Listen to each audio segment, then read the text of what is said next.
pelvic wall, which is also known as. But that was all about the types of pelvis. Now coming to the pelvic walls. So there are basically four pelvic walls: anterior, posterior, lateral, and the last one is the inferior pelvic wall, which is also known as the floor of pelvis, which is formed by pelvic diaphragm. We'll be discussing it later. सबसे पहले interior pelvic wall को देख लेते हैं. This is the interior pelvic wall. It is form by the pubic rami, okay, body of pubis and the pubic symphysis. So this is anterior pelvic wall. Now the posterior pelvic wall is extensive. It is formed by sacrum, coccyx and the piriformis muscle, and it's covering fascia. Now briefly discussing the anatomy of sacrum. It consists of 5 rudimentary sacral vertebra. It is a wedge-shaped bone and it is wider in proportion to its length in females as compared to males.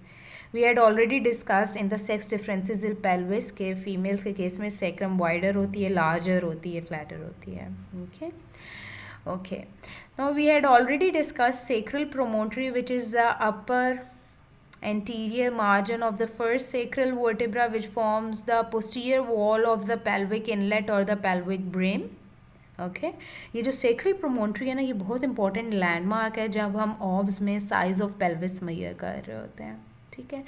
अच्छा, जो vertebral forum है ना ये together fuse करते हैं और sacral canal बना देते हैं. अब जो सेक्रल केनाल होती है उसमें से 4 चीज़ें पास कर रही होती हैं. ठीक है. एंटीरियर पोस्टीरियर रूट्स होती हैं, lumbar, sacral and coccygeal spinal nerves की. फाइलम टर्मिनेल होता है, फाइब्रोफेटी मटीरियल होता है और सब एरेक्नॉइड स्पेस जो होती है ना उसका लोअर पार्ट होता है, वो up to the level of S2 होता है, लोअर बॉर्डर ऑफ S2 तक. ठीक है. अच्छा, अब जो एंटीरियर पोस्टीरियर सरफेसेस है ना हमारे पास सेक्रम की, इसमें 4 फोरामिना होते हैं ऑन ईच साइड. ठीक है.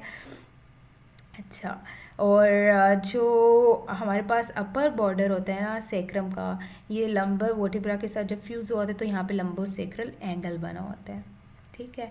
अच्छा, अब जो हमारे पास ये कॉक्सिक्स है ना, ये एक ट्राइंगुलर सी बोन है जो 4 कॉक्सीजियल वर्टेब्रा से फ्यूज़ होकर बनती है. ठीक है. जो कॉक्सीजियल वर्टेब्रा है ना इनमें सिर्फ बॉडी होती है, लेकिन जो फर्स्ट वर्टेब्रा होता है ना इसमें एक रूडिमेंट्री कॉक्सीजियल कॉर्नुआ या हॉर्न होता है जो ये है, और एक ट्रांसवर्स प्रोसेस होता है इस साइड पे जो प्रोजेक्ट कर रहे हैं. ठीक है. जो कॉक्सीजियल कॉर्नुआ है ना ये रिमेन्स हैं pedicles and superior articular processes के. अब जो कॉक्सीजियल कॉर्नुआ है ना ये और आर्टिकुलेट कर रहा होता है आपके सेक्रल कॉर्नुआ के साथ यहाँ पे. ठीक है. अच्छा, यहाँ पे 2 और इम्पॉर्टेंट बातें जो हैं ना सेक्रम से रिलेटेड वो क्या है. एक तो ये हमारे पास है सेक्रल हाइटस. अच्छा, होता क्या है एट टाइम्स जो 5th सेक्रल वर्टेब्रा है उसका लेमिना या फिर 4th का भी, they fail to fuse in the midline और यहाँ पे ये सेक्रल हाइटस बन जाता है एक. ठीक है. और दूसरी इम्पॉर्टेंट बात, ये मीडियन सेक्रल क्रेस्ट है. ठीक है. इसमें क्या होता है कि जब स्पाइनस प्रोसेसेस जो होते हैं ना सेक्रम के, they fuse in the midline and they form the median sacral crest. ये एक राबिया अली में एक आपका इम्पॉर्टेंट MCQ आता है. ठीक हो गया. अच्छा, अब हम चलते हैं पिरिफॉर्मिस मसल की तरफ.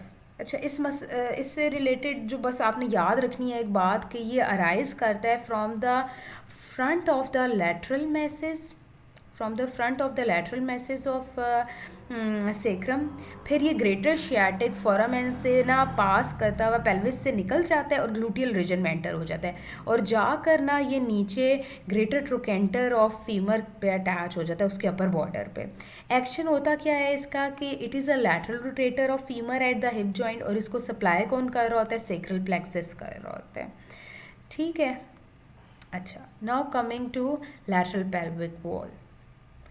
Lateral pelvic wall is formed by hip bone, basically lower border of the hip bone. Then we have here sacrotuberous and sacrospinous ligament, obturator membrane and obturator internus muscle and its covering fascia. ये सारी ना ये basically ये lateral wall हमारी बन रही होती है सबसे. ठीक है। Sacrotuberous low part of the hip bone हो गया, सेक्रोट्यूबरस लिगामेंट सेक्रोस्पाइनस लिगामेंट होते हैं, obturator membrane, obturator internus muscle, उसका कवरिंग फेशिया हो जाता है, ठीक है। अच्छा, अब सबसे इम्पॉर्टेंट जो हमारे पास है ना वॉल, वो है इंफीरियर पेल्विक वॉल फ्लोर, इसमें इंपॉर्टेंट चीज़ें हैं, ठीक है। Basically it stretches across the pelvis, और ऊपर ये डिवाइड कर देता है, ऊपर की तरफ पेल्विक कैविटी होती है, नीचे पेरिनियम है। जो इंफीरियर पेल्विक वॉल है ना, it is form by the pelvic diaphragm, जिसको हम पेल्विक फ्लोर बेसिकली कह रहे हैं। उसमें ना क्या है, हमारे पास लिवेटर एंड आई मसल्स हैं, वो हम आगे देखते हैं, स्मॉल कॉक्सीजियल मसल्स हैं, पेल्विक फेशिया, वो हम आगे डिस्कस करेंगे। जो पेल्विक डायाफ्राम होता है ना, ये इंटीरियरली इनकम्प्लीट होता है, ठीक है। इसमें से यूरिथ्रा और फीमेल्स के केस में विजाइना पास हो रही होती है, ठीक है। अच्छा, अब लिवेटर एंड आई मसल बहुत इंपॉर्टेंट है, इसके हम तीनों फाइबर्स डिस्कस करते हैं। एंटीरियर फाइबर्स होते हैं, फिर इंटरमीडिएट फाइबर्स हैं, और फिर पोस्टीरियर फाइबर्स हैं, ठीक है। अच्छा, सबसे पहले ना हम अपने इसके इंटीरियर फाइबर्स देख लेते हैं, जिनको हम लिवेटर प्रोस्टेट या स्फिंक्टर विजाइनल कहते हैं, ठीक है। ये हो गए हमारे पास इंटीरियर फाइबर्स, ठीक है। ये सारे ये क्या करते हैं, basically they form a sling around the, यहाँ पे ना हमारी विजाइना पास हो रही है या prostate, they form a sling around prostate and vagina, and they are inserted into the perineal body right here, ठीक है। They support the prostate and constrict the vagina and support the perineal body.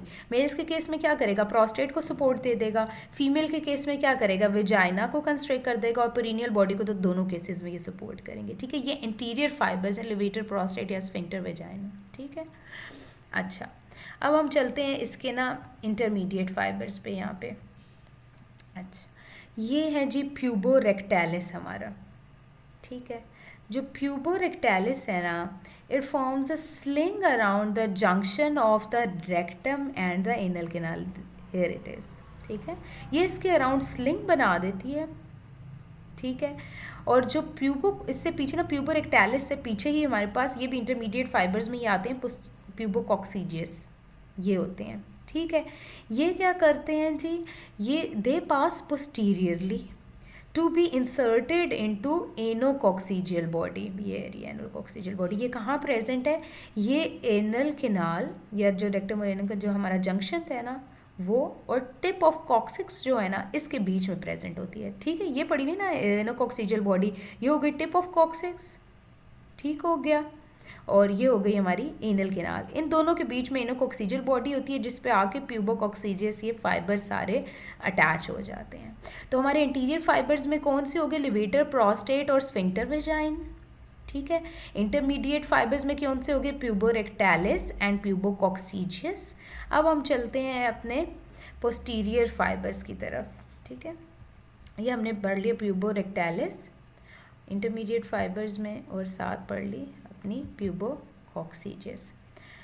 अच्छा जी, अब posterior fibres जो है ना, ये हमारे इसमें आते हैं इलियोकॉक्सीजियस, ये सारे, ठीक है। ये सारे पोस्टीरियर फाइबर्स हैं आपके, ये कहाँ इंसर्ट होते हैं, आके आपके एनोकॉक्सीजियल बॉडी में हो रही है इंसर्ट, ये देखें एनोकॉक्सीजियल बॉडी में भी हो रहे हैं और साथ कॉक्सिस में भी हो रहे हैं, ठीक है।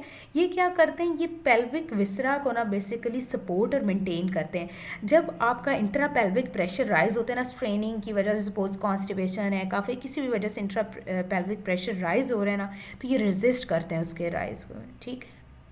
अच्छा, जो एनोरेक्टल जंक्शन में ना स्फिंक्टर एक्शन होता है इनका, और फीमेल में ना ये विजाइना स्फिंक्टर के तौर पे भी एक्ट कर रहे होते हैं, ठीक है।